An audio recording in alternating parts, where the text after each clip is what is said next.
I'm sitting in my window seat, 2A, finally getting comfortable after what felt like the longest boarding process of my life, when this woman, let's call her Karen, storms up the aisle like she owns the entire airplane. She's got that look in her eyes, you know the one. The same look my neighbor Mrs. Henderson gets when she's about to complain about my sprinkler hitting her driveway. "Excuse me," Karen says, tapping my shoulder with her fake fingernail like she's knocking on a door. "You're in my seat. Now, I've been flying for 43 years. I know how to read a boarding pass. I know the difference between 2A and 32A, and I definitely know when someone's trying to pull a fast one on a 67-year-old retiree who just wants to get to Phoenix to see his granddaughter's graduation." I held up my boarding pass, clear as day, seat 2A, first class. She glanced at it for maybe half a second, then waved her hand dismissively. "There's been a mistake. The gate agent told me this was my seat." That's when I looked down at her boarding pass, the one she was clutching like a winning lottery ticket. And folks, what I saw there made my blood pressure spike higher than it had been since my last doctor's visit. Let me back up and tell you how a simple widower from Tucson ended up in the middle of what would become the most entertaining flight delay I've ever witnessed.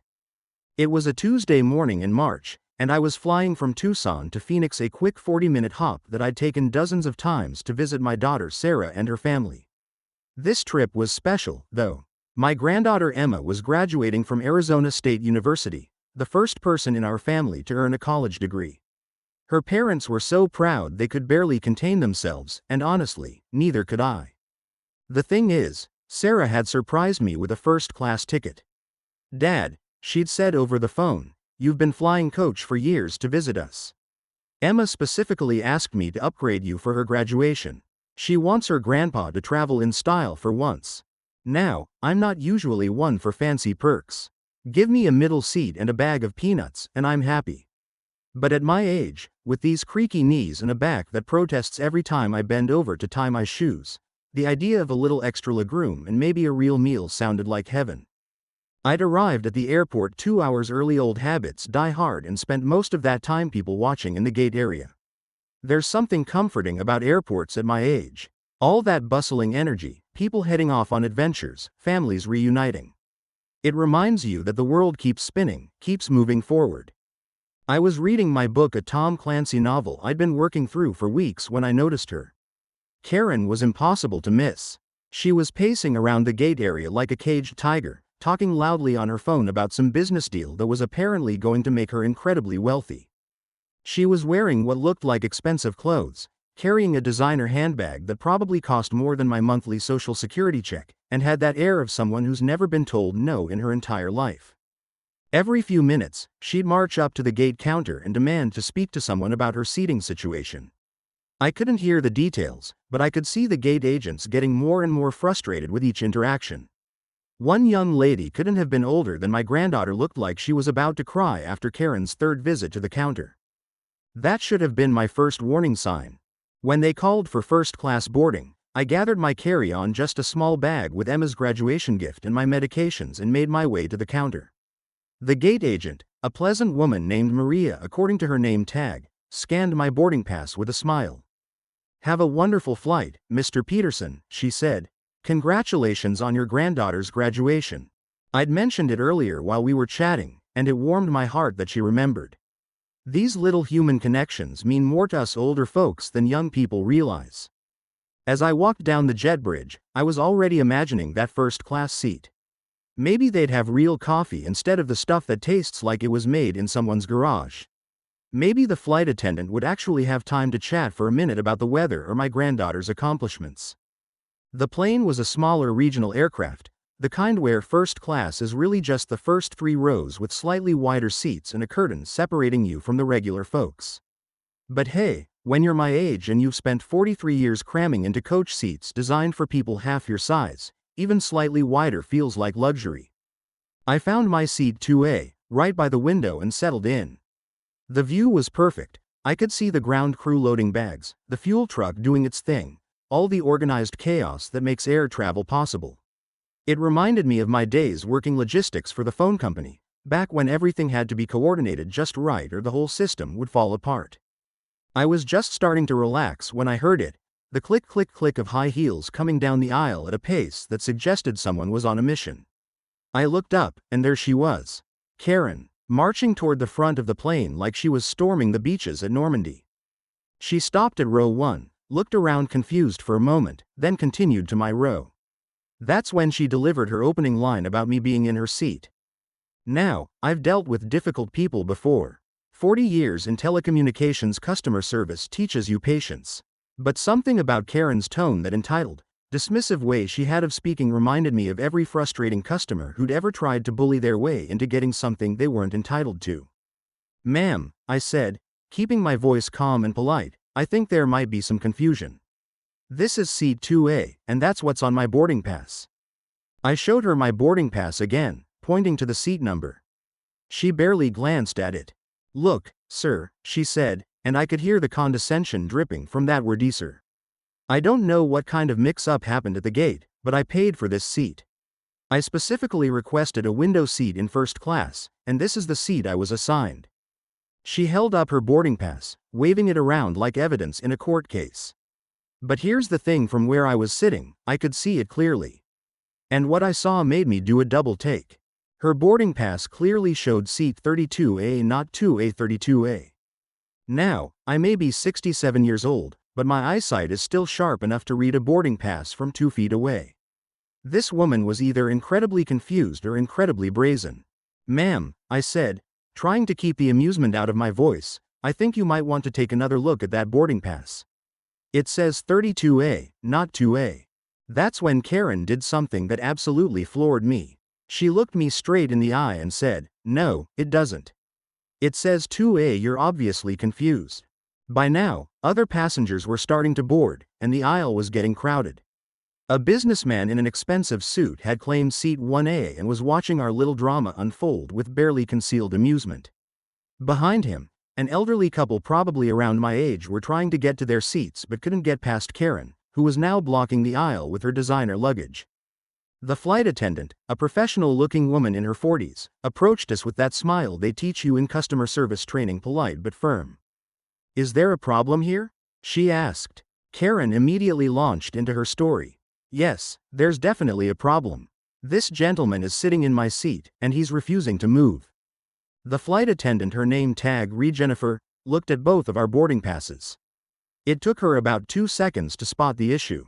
"Ma'am," Jennifer said diplomatically, "your boarding pass shows seat 32A, which is in the main cabin. This gentleman has 2A, which is the correct seat for this row." I thought that would be the end of it. Simple misunderstanding, easy resolution. Karen would apologize, maybe laugh about the confusion, and head back to her actual seat. But Karen wasn't having it. "That's impossible," she said, her voice getting louder. "I specifically paid for first class. I always fly first class. There's obviously been some kind of computer error. Now, I'm not usually one to cause a scene. My late wife Martha always said I was too polite for my own good. But something about Karen's absolute refusal to accept reality, combined with the fact that she was holding up the entire boarding process, started to get under my skin. "Ma'am," I said, standing up to get a better look at her boarding pass, "your ticket clearly shows seat 32A, that's row 32, not row 2. It's an honest mistake, but it's definitely not my mistake." Karen pulled her boarding pass back like I was trying to steal it. "Don't you dare tell me what my ticket says. I know what I paid for." The businessman in 1A chuckled. "Lady, we can all see your boarding pass from here. You're in coach, row 32. That's when Karen really lost it. Act 3, the confrontation reaches its peak. "Excuse me?" Karen whirled around to face the businessman. "Did I ask for your opinion? This is between me and—" She gestured vaguely in my direction, him. By now, the entire first-class section was watching. The elderly couple behind us had given up trying to get to their seats and were frankly enjoying the show. I could hear whispers and chuckles from passengers still boarding. Jennifer, the flight attendant, was doing her best to maintain order. "Ma'am, I need you to please take your assigned seat so we can complete boarding. If you'd like to discuss upgrading to first class, I can help you with that once we're in the air, but right now you need to move to seat 32A. I am not sitting in coach." Karen's voice had reached a pitch that probably registered on seismic equipment. "I have a very important business meeting in Phoenix, and I specifically booked first class because I need to work during the flight. This is completely unacceptable. Now, here's where things got interesting. I may be retired, but I spent 4 decades in customer service, and I developed a pretty good radar for when someone is trying to pull a con. Something about Karen's story wasn't adding up. If she'd really booked first class, wouldn't she have noticed when she checked in online? Wouldn't she have questioned why her boarding pass said 32A instead of something in the single digits? And why was she so adamant about not even looking at her boarding pass properly? That's when I remembered something. When I was waiting at the gate, I'd overheard Karen on one of her many phone calls. She'd been complaining to someone, probably her assistant, about how expensive first-class tickets were and how she couldn't justify the cost for such a short flight. "Ma'am," I said, my voice calm but carrying the authority of someone who's dealt with difficult people for decades, "I think we both know you didn't book first class. Your boarding pass clearly shows 32A, and you've been trying to convince everyone, including yourself, that it says something different." The color drained from Karen's face, but she wasn't backing down. "How dare you accuse me of lying? I'll have you know I'm a successful businesswoman, and I don't need to sneak into first class." "Then prove it," said the businessman from 1A. "Show us your credit card statement. Show us your booking confirmation." That's when Karen made a critical error. Instead of continuing to argue about the seat number, she shifted tactics.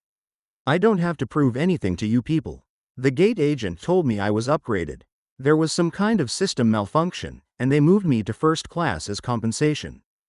Jennifer looked confused. "Ma'am, we don't show any upgrades for your reservation. And if you'd been upgraded, you would have received a new boarding pass with the correct seat number."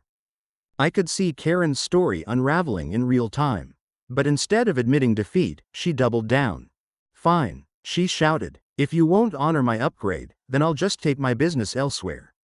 I'm getting off this plane." She grabbed her designer bag and started marching toward the front of the aircraft. Everyone watched in stunned silence as she stormed up the aisle.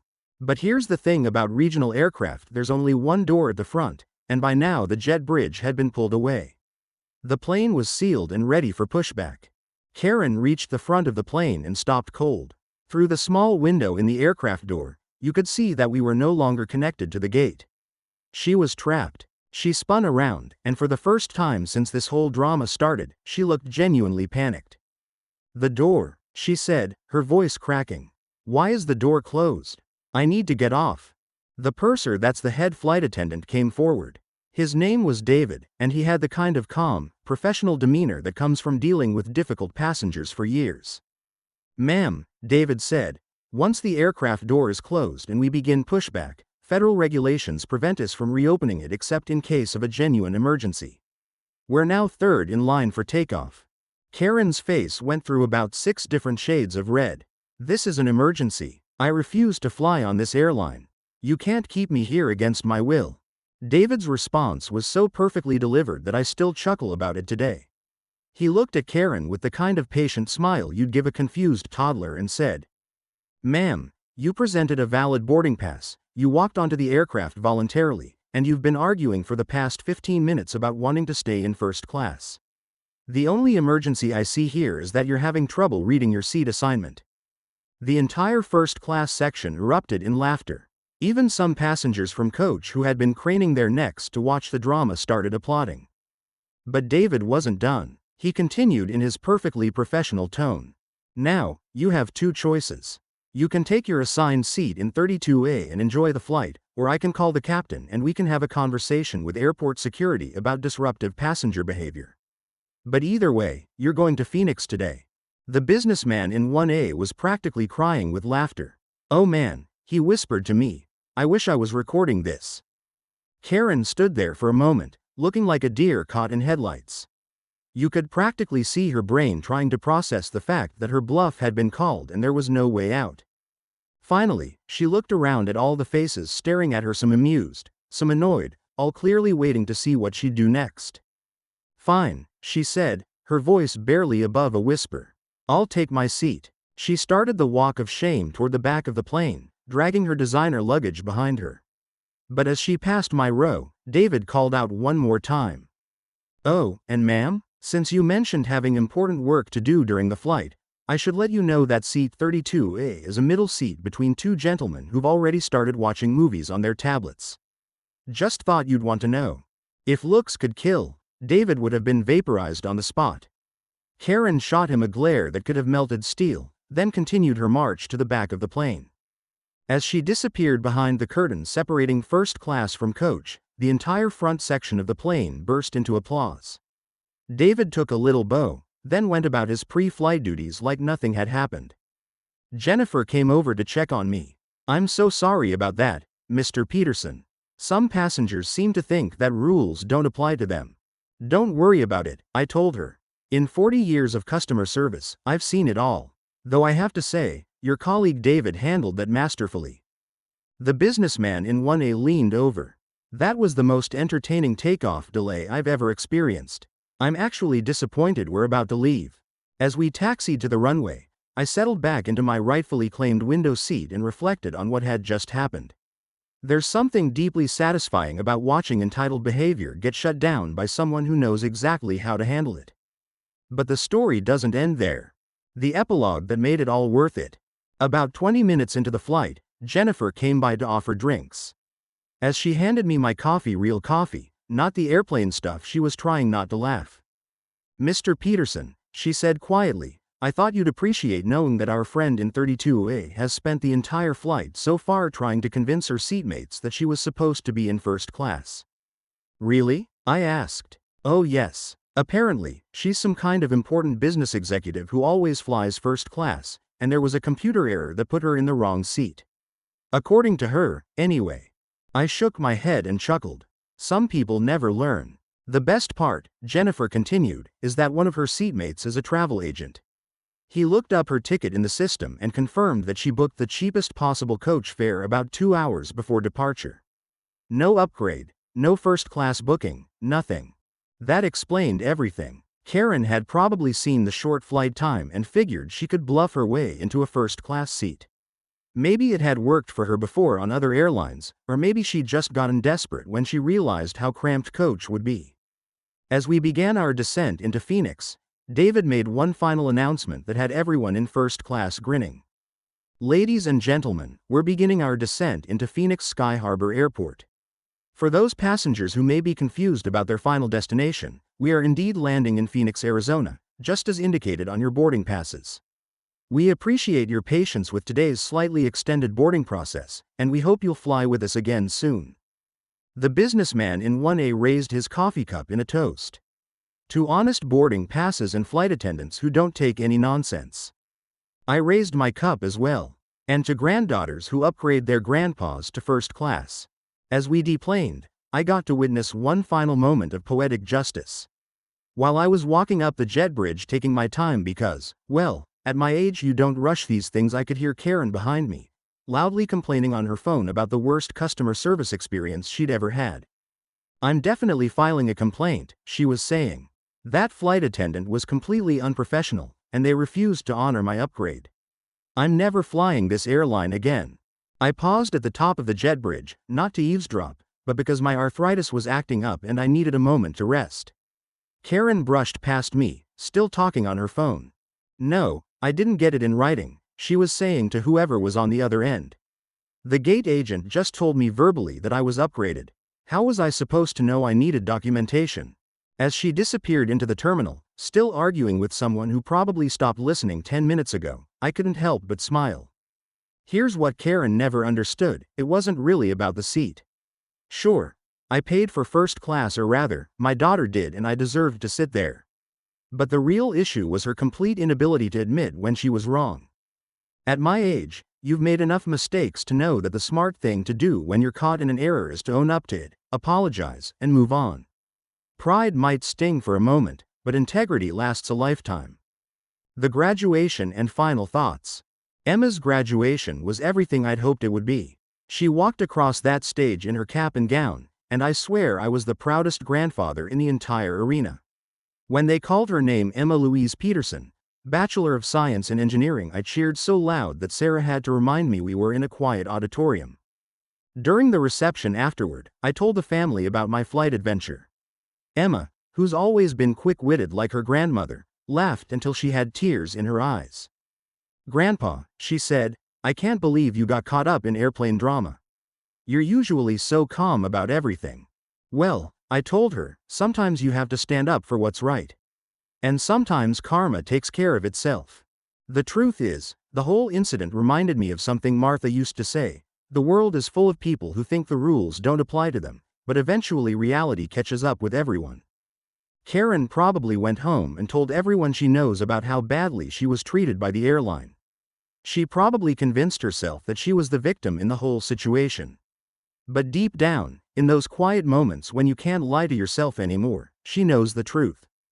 As for me, I got to see my granddaughter graduate. I enjoyed a surprisingly comfortable flight in first class, and I was reminded that sometimes the best entertainment is just watching human nature play out in all its complicated glory.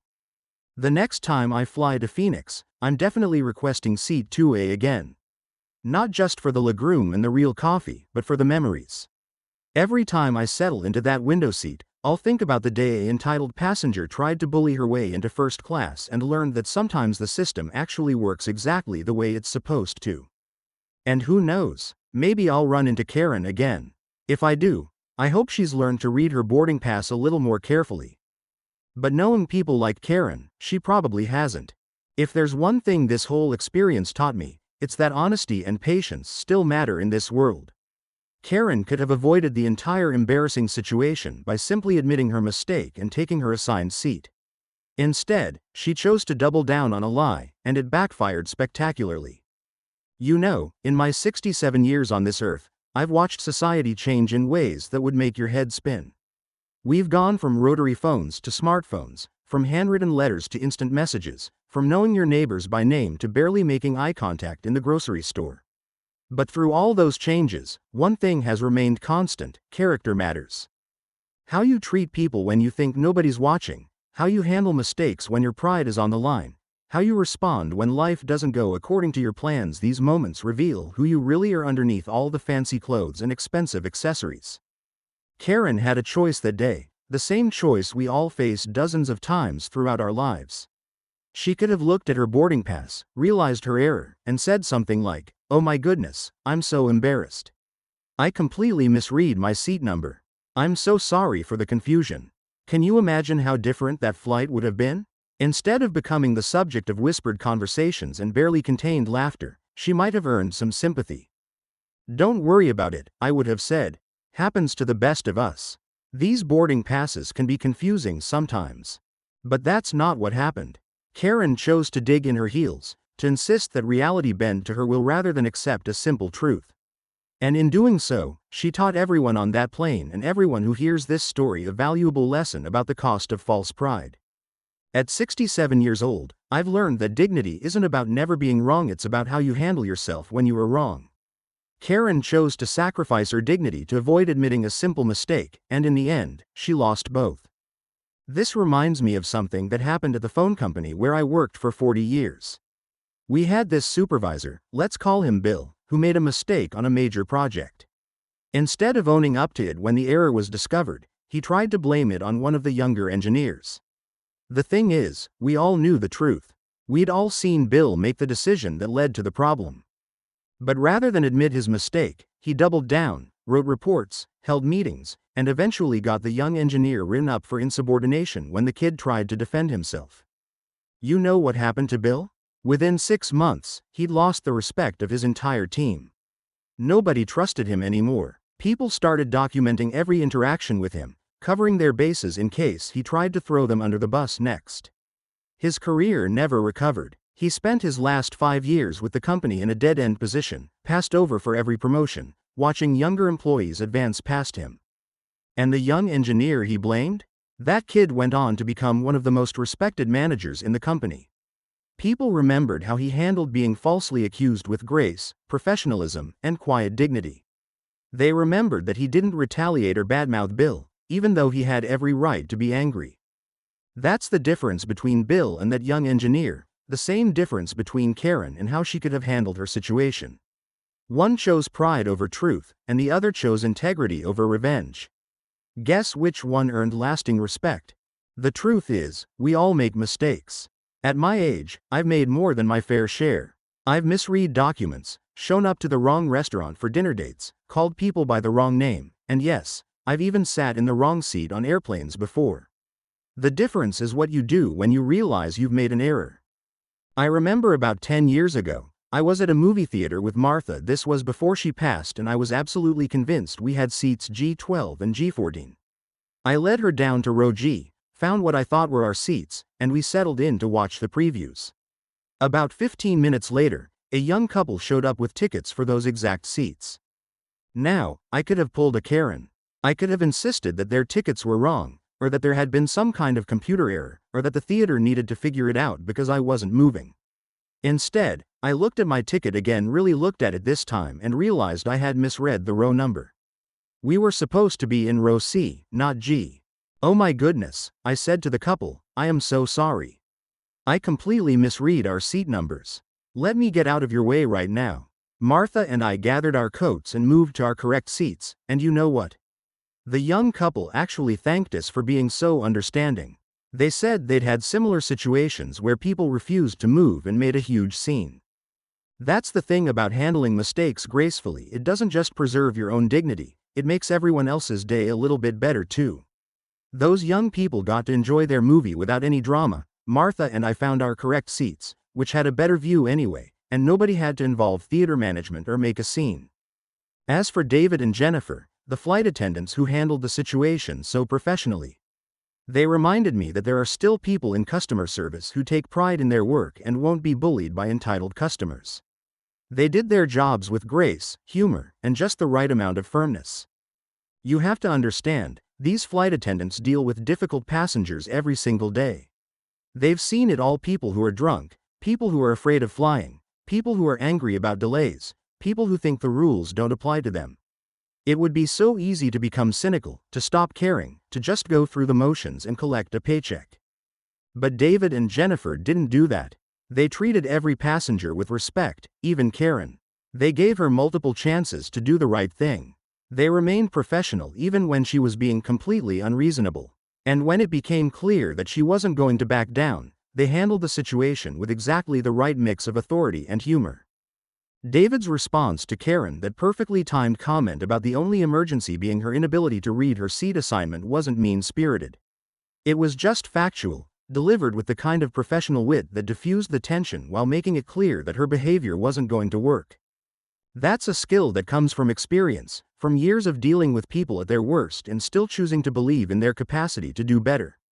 David could have been harsh, could have immediately called for security, could have made Karen feel even smaller than she already did. Instead, he gave her a way out while still maintaining order on his aircraft.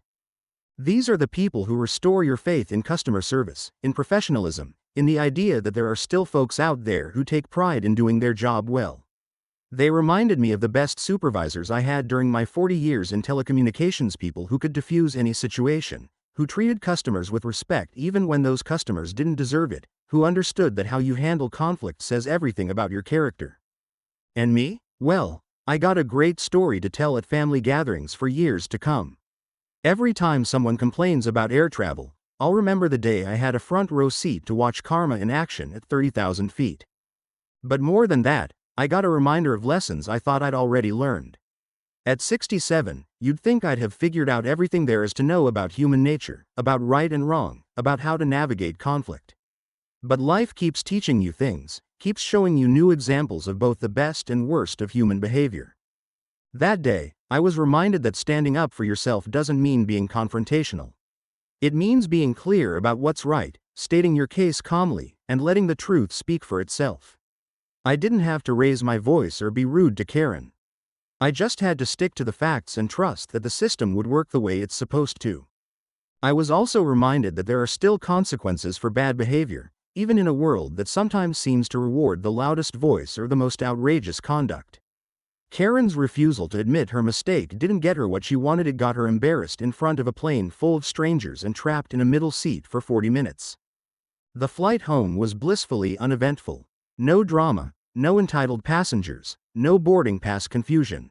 Just a quiet, comfortable flight back to Tucson, where I could settle into my own home and reflect on a perfect weekend celebrating my granddaughter's achievement. That peaceful flight home gave me time to think about the contrast between Emma's graduation ceremony and the airplane drama.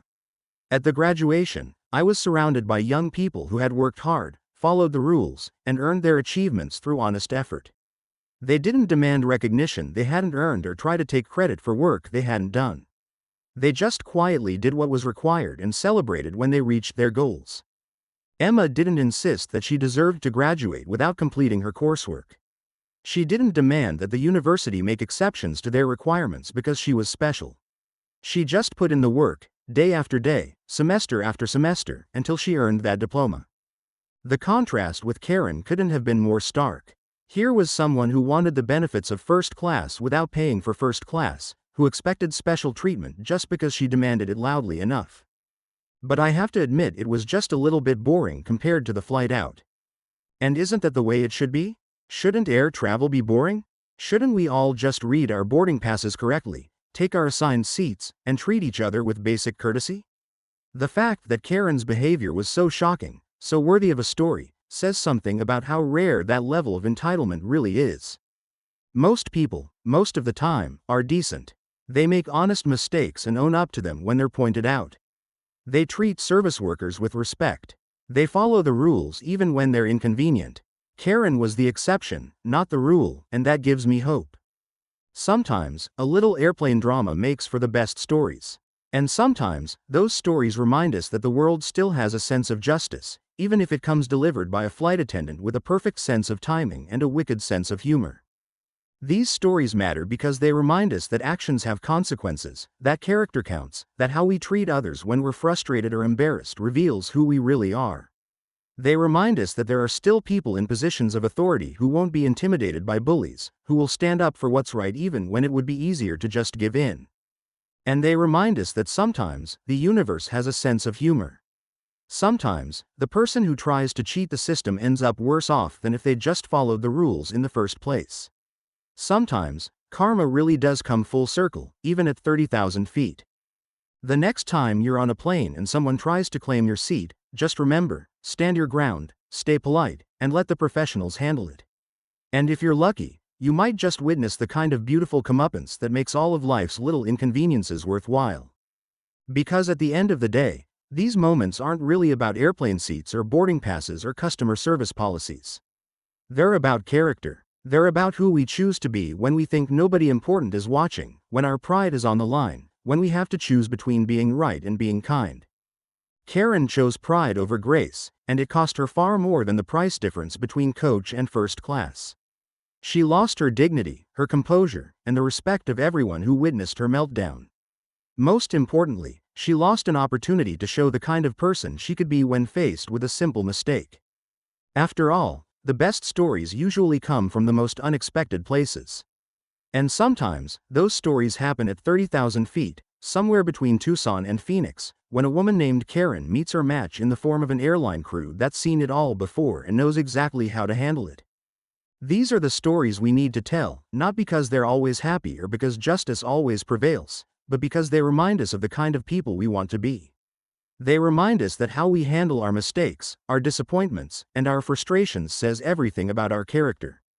And sometimes, if we're very lucky, they remind us that the world still has room for professional pride, quiet dignity, and the perfect comeback delivered at exactly the right moment by someone who refuses to let bad behavior win the day.